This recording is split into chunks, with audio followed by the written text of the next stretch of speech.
салом ба мухлисони барномаи дар шабакаҳои иҷтимоӣ. Фирдавси хурсанд топ хабарҳои варзиширо мегӯяд. оғоз мекунем.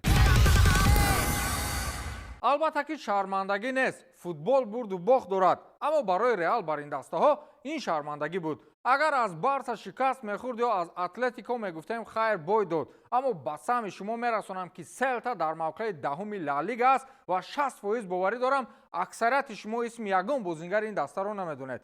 шояд нархи ду бозингари Реал баробари тамоми футболбозони Селта бошад, аммо натиҷа ба нарх ягон хел алоқамандӣ надорад. хатти дифои дастаи шоҳона он гуна вайрону валангор буд ки ҳарифон метавонистанд 10 гол зананд, аммо бозингарони Селтаро медонед ку он қадар бозиро наметавонанд. барои ҳамин 2 гол задан ва Реал ҳатто бо 1 гол ҷавоб гардонида натавонист. Фран Гарсия дар дақиқаи 63 корти сурх гирифт. Каррерас дар 92 дақиқа ва Родриго 31 бозии бидуни голи худро паси сар кард. ҳоло акнун Реал аз ҳарифи азалии худ ба фосилаи 4 хол кафо аст. Эндрик ҳам қурбонии корти сурхи довар шуд. бозингари бразилӣ ки имсол ҳамагӣ 11 дақиқа дар майдон буд, бозии оянда дастаро кӯмак кардан наметавонад. ӯ барои ин ғамгин ҳам нест, чун ба курсии эҳтиётӣ нишастан одат кардааст. дар тарафи дигар дастаи Барселона дастаи дар рӯ бар рӯяш меомадагиро шикаста роҳашро давом медиҳад. ман намедонам ин моҷароро мухлисони Реал чӣ хел таҳаммул доранд. ҳар куҷои онҳоро дидед ҳарф назанед ки охирин нуқтаи тори асабашон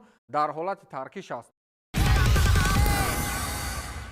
муҳимтарин мавзӯъ дар фазои футболи ҷаҳон ин мавзӯи Муҳаммад Салоҳ аст ки боз атрофаш сару садоҳо баланд шуд. ҳоло бароятон фарохтар мефаҳмонем ки чӣ гап аст. дар мавсими кунунии футболи Англия Муҳаммад Салоҳ яке аз ситораҳои бузурги Ливерпул бо вазъияте рӯбарӯ шудааст ки то имрӯз барои ӯ бисёр сангин ҳисобида мешавад. пас аз чанд соли дурахшонӣ ки дар он Салоҳ номи худро ҳамчун яке аз беҳтарин бозингарони Премер-лига сабт кард, дар мавсими 2025-26 ҳам саҳми ӯ дар даста коҳиш ёфт ва ҳам муносибаташ бо бошгоҳ ба ҳолати муташанниж расидааст. натиҷаи пасти феълии ӯ ҳамагӣ 5 гол дар 19 бозӣ барои ҳуҷумгари дараҷаи ҷаҳонӣ ночиз ба назар мерасад. дар давоми 3 бозии охир Салоҳ аз ҳайати асосӣ берун монд ва ин ҳолат ӯро водор намуд ки ба расонаҳо шикоят кунад.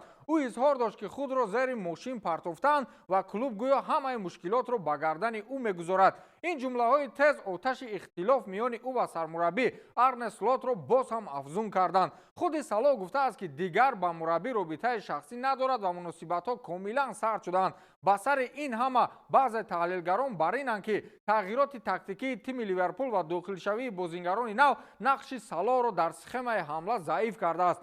бо вуҷуди таҷрибаи бузург ва ҷойгоҳи устувораш Салоҳ дигар тавре ки пеш буд ба системаи нави бозӣ мутобиқ шуда натавонист. барои ҳамин як қисме аз мухлисон ва коршиносон ӯро интиқод мекунанд, дар ҳоле ки гурӯҳи дигар маҳз бошгоҳро гунаҳгор медонанд. дар ин миён худи Салоҳ ишора кардааст ки эҳтимол бозии наздики Ливерпул бо Брайтон ба як намуди видо бо мухлисон табдил ёбад. ин суханону овозаҳо дар бораи эҳтимоли тарки бошгоҳро бо суръат боло бурданд. ҳарчанд аз ҷониби раҳбарияти Ливерпул ҳанӯз ҳеҷ тасмими расмӣ эълон нашудааст, хабарҳо аз манфиатмандии чанд дастаи Лигаи Арабистони Саудӣ дар нашрҳои варзишӣ афзоиш ёфта истоданд. ҳама ин рӯйдодҳо нишон медиҳанд ки мо шояд дар остонаи анҷоми як давраи бузург дар Энфилд қарор дорем. даврае ки Муҳаммад Салоҳ бо рекордҳои худ, бо корнамоиҳо ва бо муҳаббати мухлисон онро ҷовидонӣ кард. аммо ояндаи наздик муайян хоҳад кард ки ин муносибати пурҷалол бо чӣ поён меёбад. бо як видеои ором ва пурэҳтиром ё бо баҳсҳо ва гуфторҳое ки солҳои охир онро ранги дигар доданд.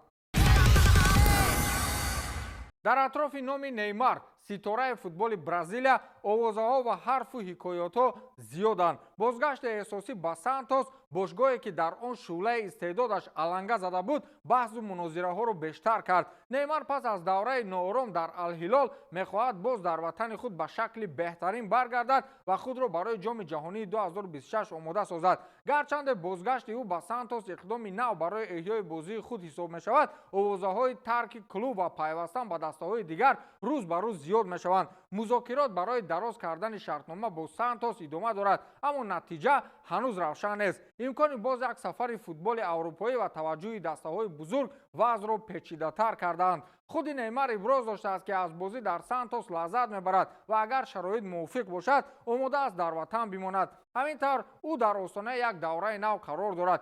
ё боқӣ мондан дар Сантос ва ҷанбасти зебои карьера ё бозгашт ба саҳнаи байналмилалӣ. Вақт нишон медиҳад ки кадом роҳро интихоб мекунад.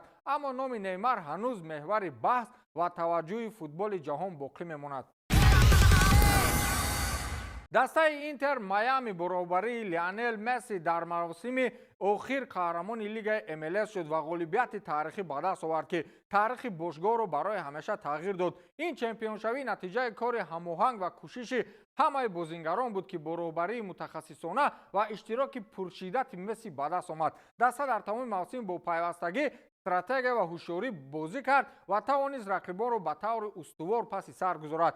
ҳар бозӣ нишон дод, ки Интер Майами на танҳо ба як бозингар, ҳатто ба нобиғае мисли Месси такя намекунад, балки тамоми даста бо ҳамбастагӣ ва садоқати худ ба чемпионӣ расидааст. ғолибият дар Лигаи МЛС барои бошгоҳ на танҳо як нишондиҳандаи рақамӣ, балки инчунин эътимод ва рӯҳияи баланди даста, ҳамоҳангии миёни бозингарон ва стратегияи дақиқи мураббӣ мебошад. Месси нақши калидӣ бозид, аммо ҳар гол ва ҳар ҳаракати даста, инчунин саҳми бозингарони дигарро нишон медиҳад, ки бо ҳамкорӣ ва заҳматҳои муштарак ба ғалаба ноил шуданд. ин чемпионшавӣ метавонад оғози як давраи нави пурҷалол ва афзалиятноки МЛС бошад, ки дар он Интер Майами намунаи ибрат барои дигар дастаҳо ва нишони шӯҳрат барои мухлисон боқӣ мемонад.